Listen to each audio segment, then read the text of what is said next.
Bentar, Bar. Action.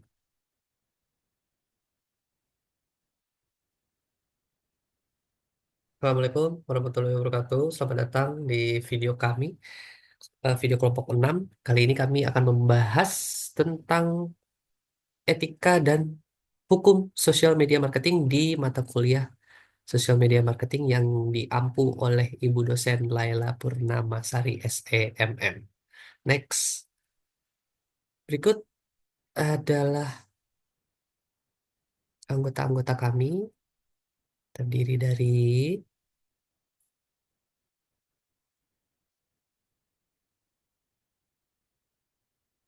terdiri Oke, yang pertama adalah saya, Abdul Razak Akil Rahman. Selanjutnya yang kedua saya Fatia Radityatar. Yang ketiga saya Ki Isakbar. Yang keempat adalah Raihan Taufikul Hadi Ifdal. dan saya sendiri Theodor Ezekiel. Materi pertama kita akan membahas tentang pengertian etika sosial media yang akan dibahas oleh Akbar. Oke, baik, terima kasih Theodor dan teman-teman semuanya. Mungkin saya akan menjelaskan tentang etika sosial media marketing. Mungkin kita bahas dulu dari satu persatu pengertiannya. Yang pertama adalah etika. Etika sendiri berasal dari bahasa Yunani ini teman-teman, yaitu ethos, yang berarti tata cara ataupun kebiasaan dalam kehidupan.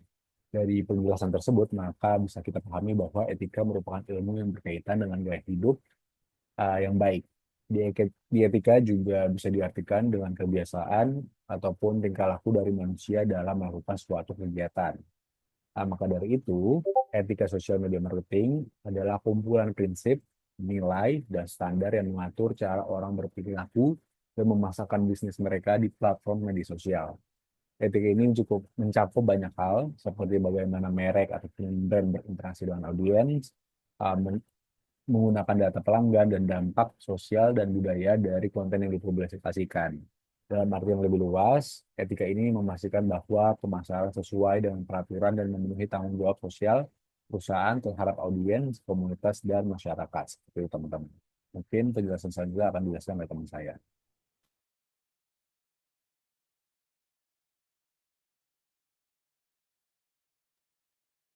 Oke, selanjutnya akan ada peraturan dan hukum. Setelah kita tahu tentang pengertiannya teman-teman, pastinya kita perlu tahu tentang peraturan dan Lalu,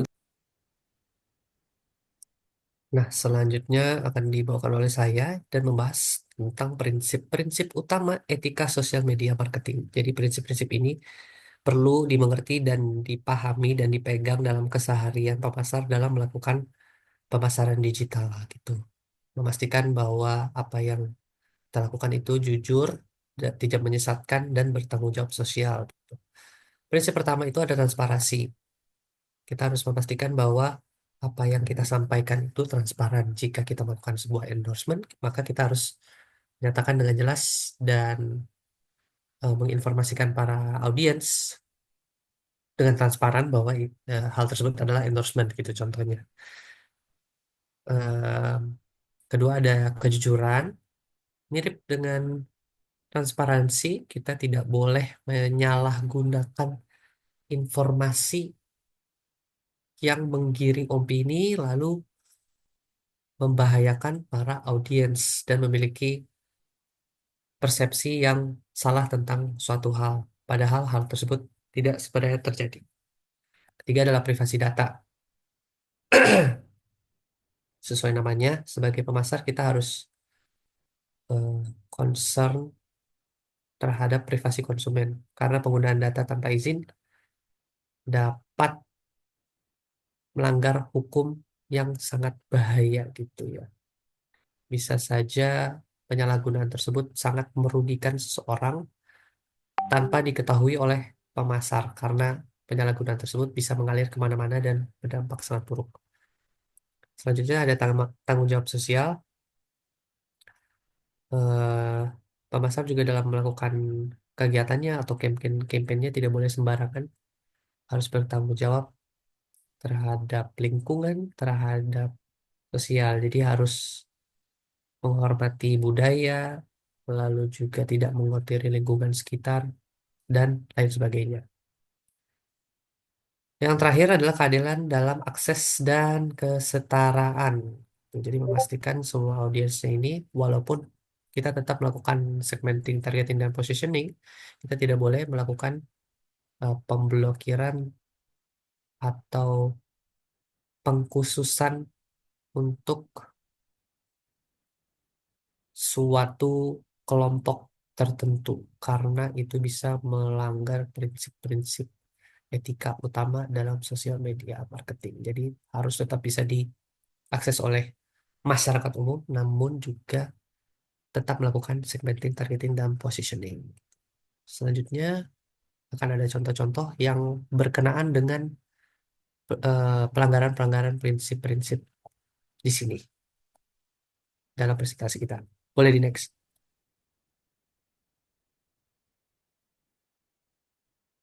Oke.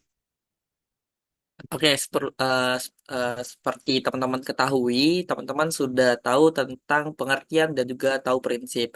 Nah, setelah ini teman-teman juga perlu tahu tentang peraturan dan hukum, yang dimana tujuannya biar nanti teman-teman tidak akan dipenjara ataupun tidak akan kena hukum. Yang dimana nanti teman-teman harus tahu nih peraturan dari digital marketing atau sosial digital marketing. Maka dari itu, saya akan sampaikan bahwa peraturan dan hukum yang berkaitan dengan sosial media marketing ini yang pertama ada UITE atau Undang-Undang Informasi dan Transaksi Elektronik. Yang dimana di sini sudah dijelaskan bahwa Undang-Undang Nomor 11 Tahun 2008 yang diperbarui dengan Undang-Undang Nomor 19 Tahun 2016 bahwa mengatur mengenai konten dan aktivitas di media digital. Jadi ada beberapa poin yang akan disampaikan, ada poin penting termasuk larangan penyebaran konten yang melanggar kesusilaan, perjudian, pencemaran nama baik, serta penyalahgunaan data pribadi dan juga pastinya pelanggaran terhadap UU ITE ini dapat dikenakan sanksi pidana dan denda. Perlu diketahui bagi kita dari hal seperti ini, kita harus tahu agar kita tidak terjerat dalam hukum di Indonesia. Kemudian ada juga PMI Kominfo 5 tahun tentang PSE lingkup privat teman-teman. Yang dibawa bahwa mengatur tentang mekanisme pendaftaran dan juga mengendalikan terhadap penyelenggaraan sistem elektronik atau kita sebut dengan PSE seperti platform media sosial. Pendaftaran ini bertujuan untuk bisa memastikan bahwa kepatuhan terhadap hukum serta mencegah kejahatan cyber dan juga pelanggaran konten. Kemudian yang ketiga adalah peraturan Perpres nomor 32 tahun 2024 tentang tanggung jawab perusahaan platform digital. Yang dimana kita ketahui bahwa peraturan ini mewajibkan platform digital yang kita buat untuk bisa mendukung jurnalisme berkualitas dan juga melindungi hak cipta karya jurnalistik. Yang dimana platform digital diwajibkan ini menjalin kerjasama dengan perusahaan-perusahaan pers agar distribusi informasi yang dilakukan secara adil dan juga pastinya transparan. Nah, kemudian yang keempat adalah peraturan tentang hak kekayaan intelektual ataupun haki, yang dimana mungkin teman-teman di sini sudah banyak yang ketahui tentang bagaimana kita harus melakukan hak kekayaan intelektual ataupun haki di media sosial marketing harus bisa mematuhi ketentuan haki agar untuk bisa memastikan penggunaan materi visual, musik ataupun konten ataupun produk kita yang kita buat tidak melanggar hak cipta ataupun hak lain agar kita tahu bahwa itu adalah produk kita. Maka dari itu teman-teman harus tahu bagaimana caranya membuat hak kekayaan intelektual dalam produk teman-teman agar tidak dihakkan kepada produk-produk lainnya. Nah, mungkin ada contoh implementasi di Indonesia. Di sini ada beberapa contoh, namun nanti akan ada contoh yang lebih jelaskan lagi yang akan disampaikan teman-teman lainnya. Nah, aku sedikit kasih tahu bahwa ada 4 poin, yaitu mendaftarkan platform ataupun aplikasi yang digunakan sesuai dengan PM Kominfo nomor 5 tahun 2020. Yang dimana teman-teman jika ada sebuah bisnis ataupun aplikasi itu segera daftarkan dengan PM Kominfo nomor 5 tahun 2020. Kemudian ada menyusun kebijakan konten yang sesuai dengan UU ITE, seperti menghindari promosi yang mengandung hoaks ataupun ujaran kebencian. Kemudian memastikan bahwa materi promosi tidak melanggar hak cipta teman-teman. Pastikan produk ataupun promosi teman-teman itu adalah dari teman-teman. menerapkan mekanisme perlindungan data penggunaan untuk menjaga kepercayaan publik. Selanjutnya akan disampaikan oleh rekan saya.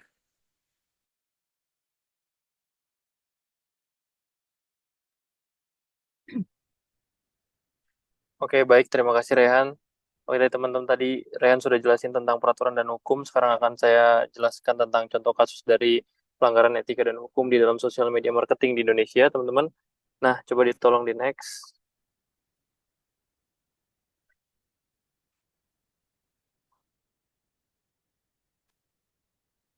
Oke. Nah, di sini siapa sih kita orang Indonesia gitu atau terkenal ya di TikTok atau di mana penyebarannya tuh cepet banget lah. Yaitu Doni Salmanan sama Indra Kents. Nah, yang Indra Kents tuh dia selalu ngomong tuh murah banget gitu kan. Nah, teman-teman, pada tahun 2021 sampai 2022 lah mereka berdua ini ditangkap, teman-teman, karena terkait kasus penipuan binary option. Kalau Doni Salmanan itu aplikasi Quotex, kemudian Indra Kents itu Binomo.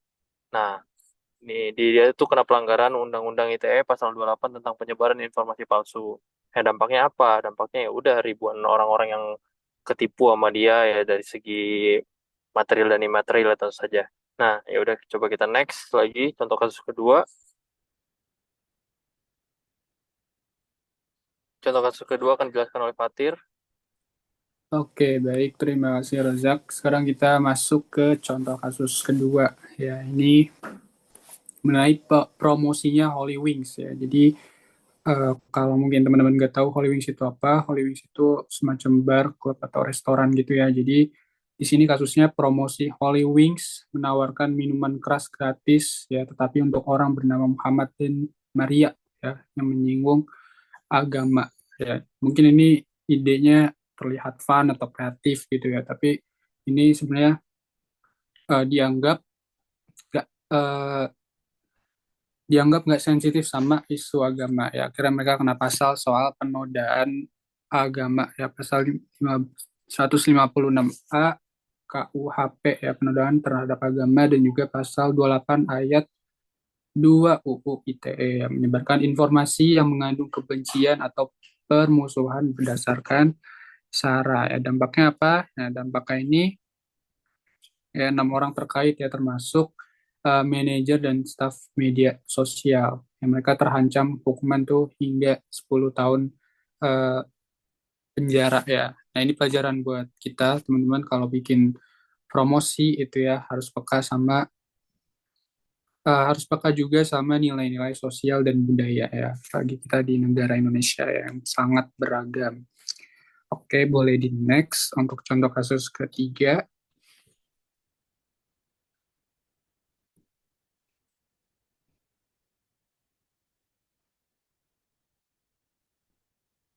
Boleh di next. Oke. Sekarang contoh kasus ketiga masih saya ya yang membawakan.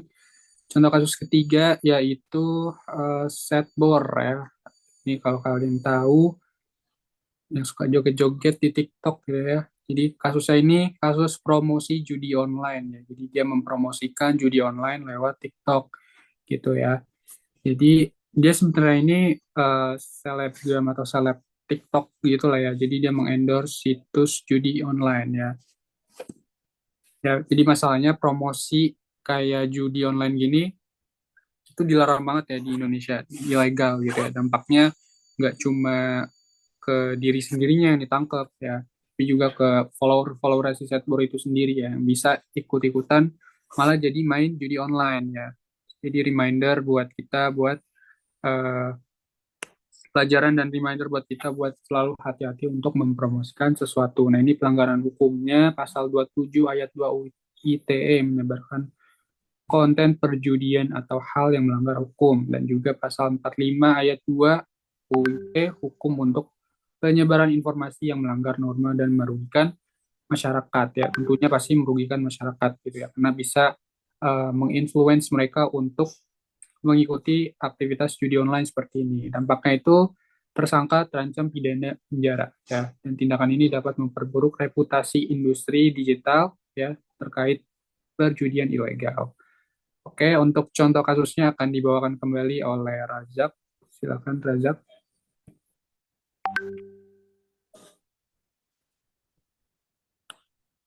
Baik, terima kasih Fatir. Sekarang kita tunggu dulu slide-nya, belum gue ganti. Nah, sekarang contoh kasus keempat yaitu diskon palsu ya. Ini saya bacakan sedikit ya kalau nggak kelihatan. Nah, saya ingin bertanya sedikit tentang barang yang dijual online. Nah, saya pernah membeli barang online karena tertarik dengan tulisan diskon yang ditulis cukup besar gitu. Nah, di mana harga asli menurut gambar di marketplace tersebut itu sekitar 700.000. Dan setelah diskon tuh menjadi 80 ribuan. Nah, pas barangnya datang, tiba-tiba dia mikir nih, benar nggak sih harganya 700.000? Nah, terus dia coba cari tuh barang yang sama di marketplace lain. Ternyata harganya cuma 150.000 sampai 200.000. Dan itu udah harga asli, bukan diskon. Nah, di sini dia komplain nih, saya sempat komplain ke penjualnya dan hanya dijawab akan dikonfirmasikan ke bagian penjualan. Begitu terus dibeli sampai 3 kali. Akhirnya juga tidak ada informasi apapun dari harga ini. Saya juga merasa ini salah saya karena tidak melakukan cek ke harga marketplace lain sebelumnya. Dia nanya nih, apakah penjual di atas itu bisa dianggap melakukan penipuan? Nah, kasus ini tuh dianggap melanggar Undang-Undang Perlindungan Konsumen Nomor 8 Tahun 1999, Pasal 10 yang melarang pelaku usaha memberikan informasi atau promosi yang tidak benar gitu. Kemudian yang kedua, Kode Etik Periklanan Indonesia atau KEPI yang mengatur transparansi dalam. Coba next slide.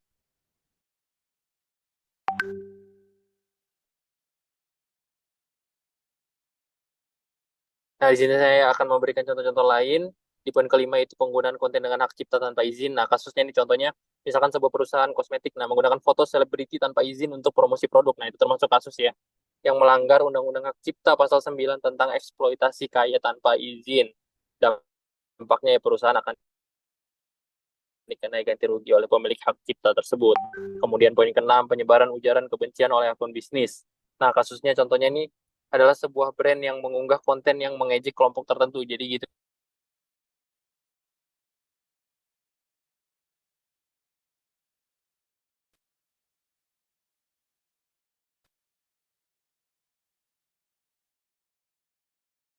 Kebencian. Dampaknya itu ya brandnya akan mendapat itu poin ketujuh, pencemaran nama baik kompetitor. Nah, misalkan kasusnya ini sebuah restoran ramen ya, masuk sih sama poin keenam, yaitu pelanggarannya nanti masuk ke dalam Undang-Undang ITE pasal 27 ayat 3 tentang pencemaran nama baik. Nah, dampaknya ya brand tersebut itu bakal didenda dan diminta pasti untuk suspensi kontennya. Mungkin itu saja, boleh di next. Oke, itu saja dari kelompok kami. Saya kembalikan kepada Theodore Ezekiel. Terima kasih. Baiklah, sekian presentasi dari kelompok 6 mengenai etika dan hukum sosial media marketing. Assalamualaikum warahmatullahi wabarakatuh.